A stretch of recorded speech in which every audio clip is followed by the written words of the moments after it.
네, 오늘 그럼에도 불구하고 순종하면 된다라는 제목으로 하는 말씀 나누도록 하겠습니다. 하나님의 일하심은 우리 삶의 전 영역에서 나타나고 있습니다. 특별히 가까이 우리 여름 사역 안에서도 하나님의 일하심을 경험할 수 있었는데요. 우리 단기 선교 기간을 통해서 또 수련회를 준비하고 수련회의 그 시간 속에서 우리는 하나님이 일하셨다라는 것을 충분히 경험했을 것입니다. 그런데 우리가 살다 보면 정말 하나님께서 우리의 삶 속에서 인도하시고 말씀하시면서 일하시지만 때로는 그것이 정말 하나님의 일하시고 계신 것이 맞는지 고민하며 주저하기도 합니다. 그리고 혹시 누군가는 나의 생각이 정답이고 내가 나의 경험으로 비춰봤을 때 나의 생각대로 하는 것이 맞다고 생각하며 하나님이 우리 삶 가운데 일하심을 깨닫지 못하게 되는 경우도 종종 일어나고 있습니다. 이러한 상황 속에서 한 가지 확실한 사실은요, 하나님께서는 여전히 우리를 향한 하나님의 뜻을 이루시기 위해 오늘도 이 자리 가운데 우리 삶 속에서 일하시고 계시다는 겁니다. 그렇다면 그리스도인으로서 하나님의 일하심의 은혜를 경험하려면 어떻게 해야 될까요? 오늘 사도행전 10장은 우리에게 이 질문에 대한 답을 말해주고 있습니다. 사도행전 10장은 복음 전도의 길이 새롭게 열려서 복음의 확장이 시작이 되는 본문이라고 할 수 있습니다. 오늘 사도행전 10장에서 복음의 확장의 시작점으로서 이제 고넬료와 베드로가 나옵니다. 그리고 이 복음의 확장의 역사가 일어나는 이 현장 가운데 이 역사의 주인공이 하나님이시다라는 것을 우리는 오늘 본문을 통해 알 수 있습니다. 또한 오늘 사도행전 10장 말씀에서는 복음이 점차 확장되기 위해 고넬료와 베드로의 삶 속에서 하나님께서 일하시는 것을 우리는 볼 수 있습니다. 그리고 이 상황 속에서 고넬료와 베드로의 모습이 어떠한지 우리는 확인하게 됩니다. 이 두 사람의 모습을 통해 그리스도인으로서 하나님의 일하심의 은혜를 경험하면 어떻게 해야 하는가라는 질문에 대한 답을 깨닫고 말씀대로 살아가시는 여러분 되기를 소망합니다. 그렇다면 그리스도인으로서 하나님의 일하심 가운데 은혜를 경험하려면 어떻게 해야 될까요? 첫 번째로 우리가 하나님의 일하심에 순종할 준비가 되어 있어야 한다는 것입니다. 그렇다면 하나님의 일하심 속에서 우리가 순종할 준비를 해야 된다라는 것은 무슨 의미일까요? 우리가 고넬료의 모습을 통해 우리는 이것을 발견할 수 있습니다. 사도행전 10장 1절에서 2절에서 고넬료에 대한 설명을 이야기합니다. 그 고넬료가 어떤 사람이었냐면 그는 당시 로마의 백부장으로서 이방인이었습니다. 그리고 이방인이었던 그의 모습은 보통의 이방인과는 달랐습니다. 그래서 그것에 대해 2절에서 고넬료에 대해 이렇게 이야기합니다. 그가 경건하여 온 집안과 더불어 하나님을 경외하며 백성을 많이 구제하고 하나님께 항상 기도하더니 그는 다른 이방인들과 다르게 유대인들이 믿고 있었던 하나님을 믿고 경외하던 사람이라고 이야기합니다. 그리고 단순히 그뿐 아니라 그의 가족들, 온 가족이 하나님을 믿고 예배했다라고 말합니다. 무엇보다 그는 하나님께 나아가 기도하는 사람이었다고 2절은 우리에게 이야기하고 있습니다. 이러한 고넬료에게 하나님께서는 제9시의 환상을 통해 하나님의 사자를 보내어 요빠에 있는 베드로에게 가라고 명령합니다. 근데 성경을 보면 이 명령은 왜 그렇게 해야 되는지 설명해주고 있지 않습니다. 그리고 그저 너는 요빠에 가서 베드로를 찾으라고만 말합니다. 그리고 이 명령은 제9시의 환상을 통해 전달되는데 이 제9시는 오늘날의 시각으로 오후 3시입니다. 딱 지금의 시간인 거죠. 즉 고넬료는 자고 있다가 환상을 본 것이 아니라 정말 정신이 깨어있는 상태에서 환상을 보고 명령을 받은 것입니다. 이러한 상황에 대해 4절에서는 고넬료가 두려워하고 있다라고 말하고 있습니다. 고넬료가 이러한 모습을 나타내는 것에 대해 우리는 충분히 공감을 할 수 있습니다.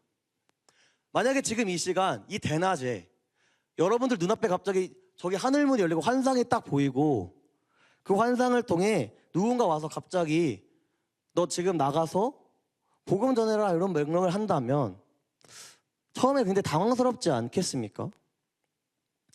더군다나 성경 속에서 하나님의 천사라고 설명되어 있기 때문에 우리 성경을 보는 우리는 그가 누군지 알 수 있지만 고넬료에서 입장에서 본다면 자기 소개도 전혀 없이 갑자기 찾아와서 너 요바로 가서 베드로를 찾으라고 명령을 한다면 그의 입장에서는 굉장히 어이없고 당황했을지 모릅니다. 그런 상황에서 이 다음에 나타난 고넬료의 반응이 오히려 우리를 당황스럽게 만듭니다. 4절에서 그는 환상에서 하나님의 천사가 고넬료를 부를 때 두려워했지만 그의 반응은 주여 무슨 일이니까? 라고 말하는 것으로 볼 수 있습니다. 여기서 고넬료가 말하는 이 주여라는 표현에는 당신이 단순히 나보다 높은 사람에게 예의를 갖추는 표현 이상의 표현이라고 할 수 있습니다. 이 주여라는 표현은 내가 어떤 상황 속에서도 기꺼이 순종할 준비가 되어 있음을 보여주는 표현입니다. 그리고 4절 후반부와 5절에서 천사는 그에게 너의 기도와 구제가 하나님 앞에 상달되어 기억하였으니 요바에 있는 베드로를 찾으라고 명령하고 있습니다. 이 명령의 고넬료는 자신이 주여라고 기꺼이 순종할 준비가 되어 있다라는 것에 라고 고백했던 것처럼 그는 곧바로 아무런 말과 거부 없이 순종하는 모습을 보여줍니다. 그래서 그는 즉각적으로 자신의 집안 하인 둘과 경건한 부하를 시켜서 명령을 들은 대로 순종했습니다. 이 고넬료의 모습을 통해서 우리가 알 수 있는 건 우리가 그리스도인으로서 하나님께서 우리 인생 가운데 일하실 때 순종할 준비가 되어 있어야 한다는 것을 우리는 알 수 있습니다. 고넬료는 경건한 자로 항상 기도하며 백성들을 구제하는 사랑의 모습을 가지고 있었습니다. 이러한 모습은 그가 하나님께서 천사의 명령에 즉각적으로 순종할 수 있는 토대를 만들어 준 것입니다. 매일 기도하는 자세를 통해 이 고넬료는 하나님과 가까워지며 하나님의 명령에 즉각적으로 순종할 수 있었고, 이는 후에 고넬료와 가족들의 회심과 함께 이방인에게 복음이 확장되는 하나님의 뜻을 이루는 시작점이 되었던 것입니다. 여러분, 그렇다면 우리는 어떻습니까? 하나님께서 우리의 인생 가운데 일하고 계실 때 우리는 언제든 어떤 상황에서든 순종할 준비가 되어 있으십니까? 아니면 지금 나의 삶 속에서 그 준비를 하고 계십니까? 우리는 이 준비를 항상 해야 합니다. 이러한 경건의 준비가 없다면 고넬료처럼 그의 인생 속에서 하나님께서 일하실 때 민감하게 반응하지 못하고 즉각적으로 순종하지 못하게 됩니다. 그리고 그것이 하나님의 일하심이라는 것 자체를 모르고 일하심 가운데 주어지는 은혜를 놓치게 되는 것이죠. 여러분의 삶 속에서 이러한 잘못을 범하지 않게 되기를 바랍니다. 바라기는 오늘 모두가 오늘 이 사도행전 10장에 나타난 고넬료처럼 항상 기도하는 그 경건의 자대로 언제 어디서든 하나님의 일하심 가운데 순종할 준비가 되어 하나님의 일하심 가운데 부어지는 은혜를 누리시길 소망합니다. 두 번째로 우리의 편견을 내려놓아야 합니다. 오늘 사도행전 10장에서 고넬료가 보낸 자신의 집 하인 둘과 경건한 부하들이 베드로를 찾으러 요바로 가고 있을 때 베드로에게도 한 가지 사건이 일어나게 됩니다. 고넬료가 보낸 하인과 부하가 요바로 오는 동안 제6시, 즉 현재 시간으로 우리 시간으로 환산하면 정오 오후 12시에 베드로는 기도하러 지붕 위로 올라갑니다. 그때 하나님께서 그에게 환상을 보여주십니다. 그 환상은 10절에서 12절에서 이야기하듯 하늘이 열리고 큰 보자기 같은 한 그릇이 내려온 것입니다. 그리고 거기에는 땅에 있는 각종 네 발 가진 짐승과 기는 것과 공중에 나는 것들이 있었습니다. 그리고 베드로에게 이것을 너가 잡아 먹으라고 이야기합니다. 그런데 베드로가 그가 예수님의 제자이자 사도인 입장을 놓고 생각해 보면 환상 속에서 베드로의 반응은 조금 의외의 반응을 하게 됩니다. 그것은 예수님의 제자이자 사도이지만 그 명령에 순종할 것을 거부하고 있습니다.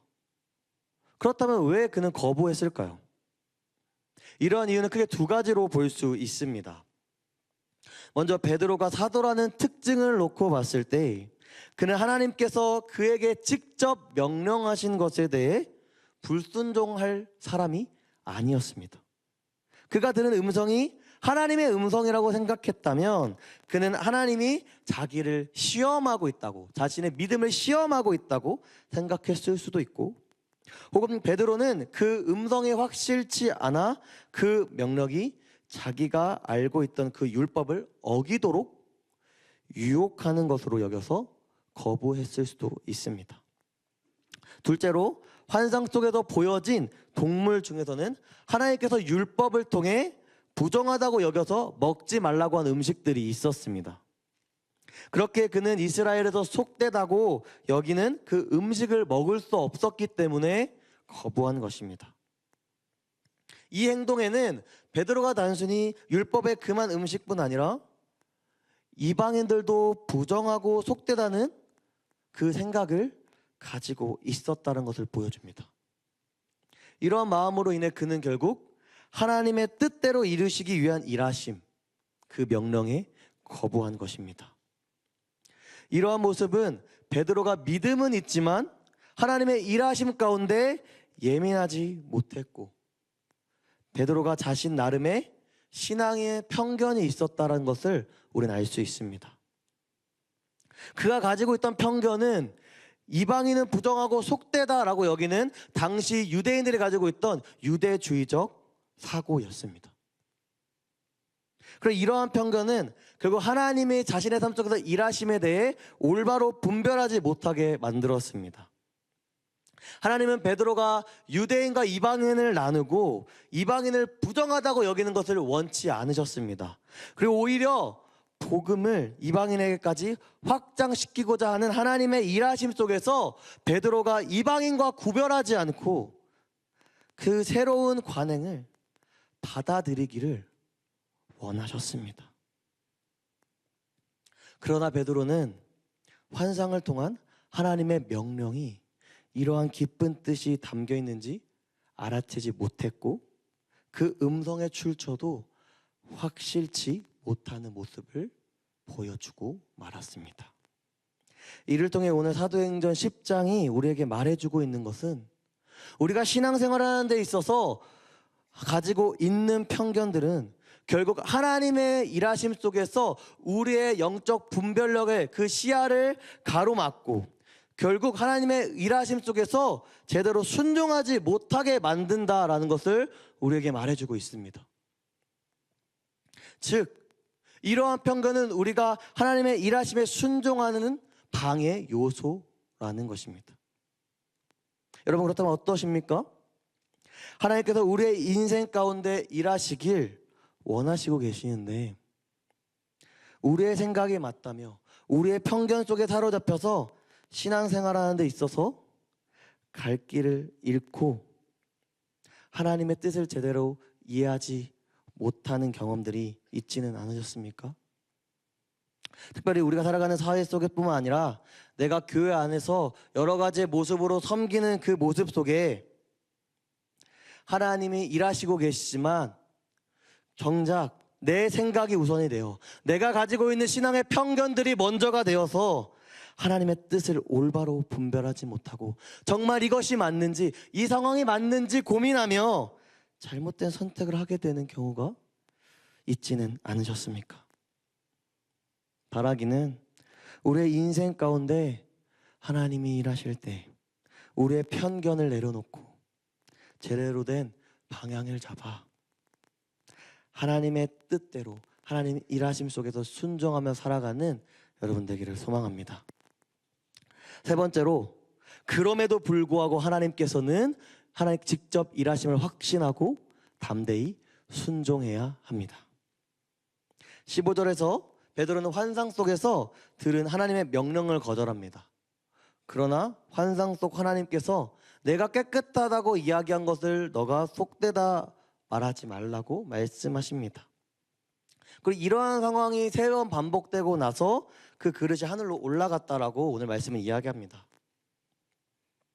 17절 이후의 모습을 보면 베드로는 자신의 본 환상이 무슨 뜻인지 깨닫지 못하고 있다는 것을 우리는 알 수 있습니다. 이런 상황 속에서 이제 마침 고넬료가 보낸 자신의 하인 둘과 경건한 부하가 베드로에게 도착해서 그를 찾고 있습니다. 근데 19절 초반만 봐도 베드로는 이 고넬료가 보낸 자들이 자신을 찾아왔음에도 아직까지도 자신이 본 환상에 대한 의미를 계속 묵상하지만 전혀 그 환상의 뜻을, 하나님의 뜻을 깨닫지 못하고 있음을 우리는 알 수 있습니다. 이 상황 속에서 하나님은 직접 일하심을 나타냅니다. 19절과 20절에서는 베드로가 환상에 대하여 생각할 때에 성령께서 그에게 말씀하시되 두 사람이 너를 찾으니 일어나 내려가 의심하지 말고 함께 가라. 내가 그들을 보내었느니라 하시니 라고 말합니다. 즉 성령님을 통해 하나님께서 자신의 뜻을 이루고자 베드로에게 명령하고 계시는 것입니다. 그리고 이 명령은 단순히 고넬료가 보낸 자들을 맞이하라 라는 정도의 명령이 아닙니다. 이 명령 속에서는 하나님의 깊은 계획, 하나님의 뜻이 담겨 있었습니다. 20절에 보면 20절에 나타난 의심하지 말고 라는 단어의 원어를 살펴보면요, 메덴 디아크리노메노스라는 표현을 사용하고 있습니다. 여기서 이 원어의 의미를 이제 두 가지로 떼서 설명할 수 있는데, 여기서 먼저 앞에 메덴이라는 단어는 메데이스라는 단어에서 나온 단어로 아무것도 아닌이라는 의미를 가지고 있습니다. 그리고 그 뒤에 디아크리노메노스라는 단어는 디아크리노라는 단어에서 나왔는데요, 그 의미는 분리하다, 차별하다, 구별하다, 의심하다 라는 의미로 사용할 수 있습니다. 그래서 우리가 보는 이 개역개정 성경에는 이 부분이 의심하지 말고 라고 번역되어 있지만 문맥상 놓고 봤을 때 구별하지 말고 라는 의미로 볼 수 있습니다. 그래서 이것을 정리하면 이 20절의 말씀을 이렇게 이야기할 수 있습니다. 일어나 내려가 구별하지 말고 함께 가라 라고 베드로에게 명령하고 계신 것입니다. 즉 베드로가 가지고 있던 그 유대주의적 사고, 이방인과 유대인을 구별하는 그 유대주의적 사고를, 또 이방인을 마치 부정한 음식처럼 속되다 여기고 구별하던 그의 편견을 내려놓고 이제 그들과 함께 가서 나의 명령을 따르라 라고 말씀하신 것입니다. 그리고 그가 그 명령에 따라야 하는 이유는 오직 한 가지였습니다. 바로 하나님께서 고넬료의 부하들을 보낸 장본인이시기 때문입니다. 즉 하나님께서 이 일을 직접 의도하셨다라는 것입니다.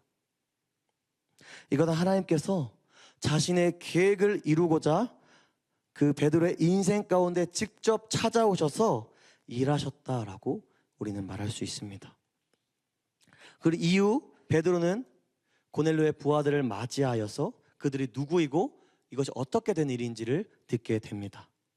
그리고 여기서 베드로가 이 고넬료의 부하들을 맞이했다라는 것은 하나님의 명령에 순종한 것입니다.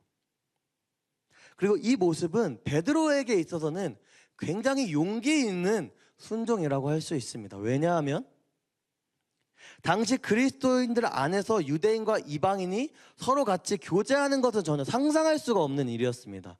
왜냐하면 당시 유대인, 심지어 그리스도인이 된 유대인들마저 이런 유대주의적 사고, 이방인과 유대인을 구별하는 이런 유대주의적 사고에 갇혀 있었기 때문입니다. 이러한 상황 속에서 베드로가 이방인인 고넬료의 부하를 맞이한다라는 것은 이러한 시대적 상황과 그리고 예루살렘에 있던 이 신자들의 저항을 극복했어야 했기 때문입니다. 이런 상황을 미루어 보았을 때 베드로는 하나님의 명령에 정말 담대하게 순종했다라고 할 수 있습니다. 그리고 이 일을 통해 하나님께서는 고넬료를 회심시키시고 하나님의 뜻인 복음의 확장이 시작되게 하셨습니다.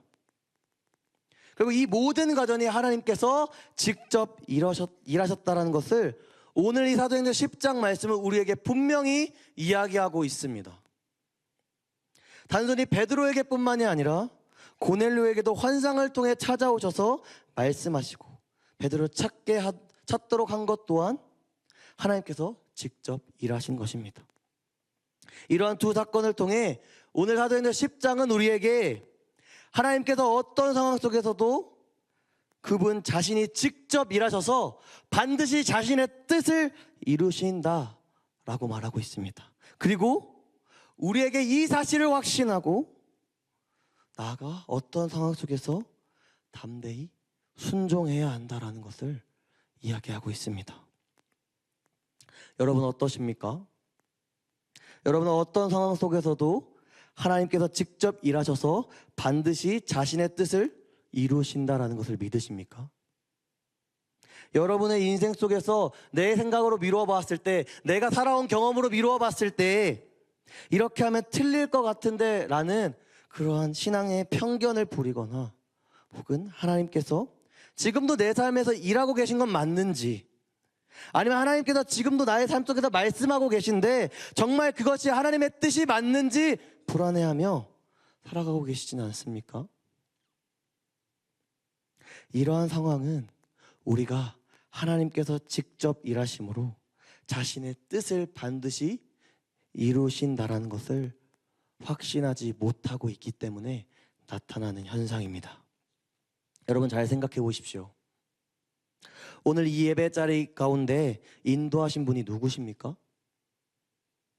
여러분 스스로의 능력으로 오늘 예배 자리에 나올 수 있다고 생각하셨습니까? 그리고 우리의 생명을 구원해 주신 분이 누구십니까?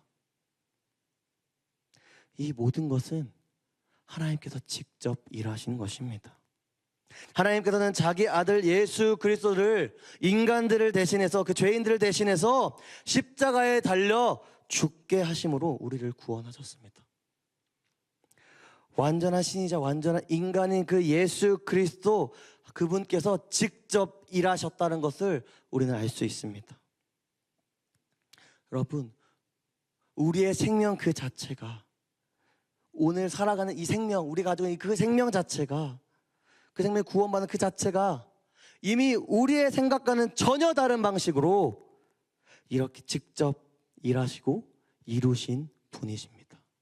그분께서 우리의 인생의 여러 여정, 또 어떤 상황 속에서도 반드시 일하셔서 자신의 뜻을 이루시지 않겠습니까? 우리는 그분의 일하심을 전혀 예상할 수 없습니다. 우리는 우리의 생각을 뛰어넘어서 일하시는 그 위대하신 하나님을 깨닫고 직접 일하셔서 반드시 하나님의 뜻을 우리의 인생 가운데 이루신다라는 사실을 확신해야 합니다. 그분은 반드시 그렇게 하실 것입니다. 그러기에 우리는 그 사실을 믿고 어떤 상황이 찾아올지라도 그럼에도 불구하고 라는 믿음으로 담대히 순종해야 하는 것입니다. 바라기는 오늘 말씀을 통해 하나님께서 직접 일하셔서 자신의 뜻을 이루심을 확신하며 어떤 상황 속에서도 그럼에도 불구하고라는 믿음으로 담대히 순종하며 살아가시는 여러분 되기를 소망합니다. 이제 말씀을 정리하고자 합니다. 이번 기독교 역사 문화 탐방을 다녀오면서 많은 은혜를 받게 되었는데, 그 당시 유진벨 선교사님의 이야기를 많이 듣게 되었습니다. 유진벨 선교사님의 일생은 그가 목포에서 양동교회를 세우고 나서 1901년 4월 그가 전주에 있을 때 임신 7개월이었던 부인이 심장병으로 위독하다는 소식을 듣게 됩니다. 그리고 그는 목포에 돌아가기 위해 군산에 도착했을 때 결국 그 부인의 임종 소식을 듣게 됩니다. 그렇게 그는 아내의 죽음으로 충격을 받았고 그는 자신의 자녀들과 고국으로 돌아가서 아이들을 자신의 누나에게 맡기고 1902년 12월을 다시 목포로 돌아오게 됩니다. 그렇게 열심히 사역하고 1904년 마가렛 불이라는 여성과 다시 재혼하게 됩니다. 그리고 이후 1919년 3.1운동에 앞장선 교인들이 투옥되고 교회들이 일제히 모진 핍박을 받게 되자 이 상황에 대해 회의하기 위해 서울에 있는 미국 대사관에 모여서 회의를 하게 됩니다. 그리고 나서 이제 차를 타고 광주로 내려오다가 수원 부근에서 기차와 충돌하는 사고로 그 차의 뒷자리에 탔던 자신의 아내는 죽게 되고 자신만 겨우 살게 됩니다. 이런 일을 겪게 되면 보통은 하나님께서 나에게 왜 이러시는지, 지금 내 인생에 하나님께서 일하시고 계신 건 맞는지 생각하며 원망하게 될 수 있습니다. 그러나 이 유진배 선교사님은 끝까지 자신에게 맡겨진 사명을 한국 땅에서 감당함을 저는 볼 수 있었습니다. 물론 그가 미국의 가정들에게 쓴 편지들을 보면 밥이 맛없다, 한국에 있는 밥이 맛없다라고도 이야기하고 이곳 사람들은 많은 하인을 거느리고 양반이라고 하는 사람들은 백성을 쥐어짜고 있다라고 말하며 이 한국의 낯선 문화에 부정적이고 거부감의 감정들도 있었음을 알 수 있습니다. 그러나 그는 점차 한국의 친화적이며 긍정적으로 변했고 그는 한국 땅에서 자신의 사역을 열심히 감당함을 저는 볼 수 있었습니다. 저는 이러한 모습을 보면서 어려움 속에서도 순종함으로 헌신한 이 유진배 선교사님과 그 당시 많은 한국 땅의 복음만을 위해 헌신한 분들의 삶 가운데 하나님께서 일하심이 있었기에 그 당시에 뿌려진 복음의 씨앗이 오늘날 많은 교회에 세워지고 복음의 열매가 이 땅 가운데 맺게 된 것이구나라는 생각이 들게 되었습니다. 여러분, 하나님께서 일하심은 그 당시 선교사님들에게 혹은 우리가 지금 보고 있는 이 성경 말씀 속에서만 있는 것이 절대 아닙니다. 오늘 우리에게도 동일하게 하나님께서는 일하시고 계십니다. 특별히 그분의 열심으로 일하시고 계십니다. 그렇다면 우리의 인생 가운데 하나님께서 그분의 열심으로 일하시고 계시는데 우리는 어떻게 살아가야 하겠습니까? 여전히 베드로와 같이 신앙의 편견에 빠지며 하나님의 일하심이 무엇인지 분별하지 못하고 그 은혜를 누리지 못하는 삶을 사시겠습니까?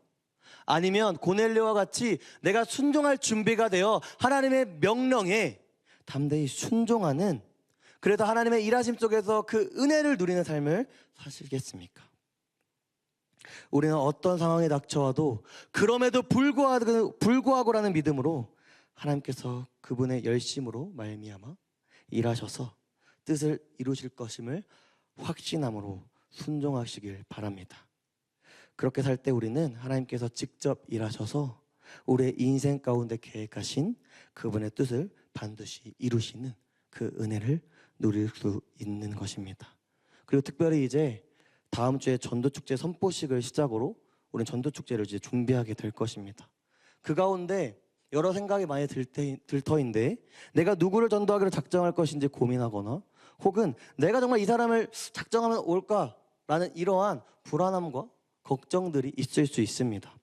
그러나 그 가운데 하나님께서 직접 일하실 것임을 확신하십시오. 이리저리 재지 말고 복음을 전하라는 그 하나님의 명령 가운데 담대히 순종하십시오. 그럴 때 반드시 우리의 삶 가운데 특별히 내가 그 오이꽃을 작정하고 내가 복음을 전할 때 그 과정 속에서 하나님께서 직접 일하심을 경험하실 것입니다. 그리고 그 가운데 우리를 가장 좋은 길로 인도하신 하나님의 은혜를 경험하게 되실 것입니다. 바라기는 우리가 삶을 살아갈 때 하나님의 일하심에 기도와 말씀으로 순종할 준비를 하시길 바랍니다. 그리고 우리의 편견을 다 내려놓고 하나님의 열심으로 그분께서 직접 일하셔서 우리의 인생 가운데 계획하신 그분의 뜻을 반드시 이루실 것이라는 사실을 깨닫고 확신하며 그럼에도 불구하고라는 믿음으로 담대히 순종하시는, 그래서 그 일하심 속에 부어지는 은혜를 누리며 살아가시는 맑은 샘 광천교회 청년부 여러분 되기를 간절히 소망합니다.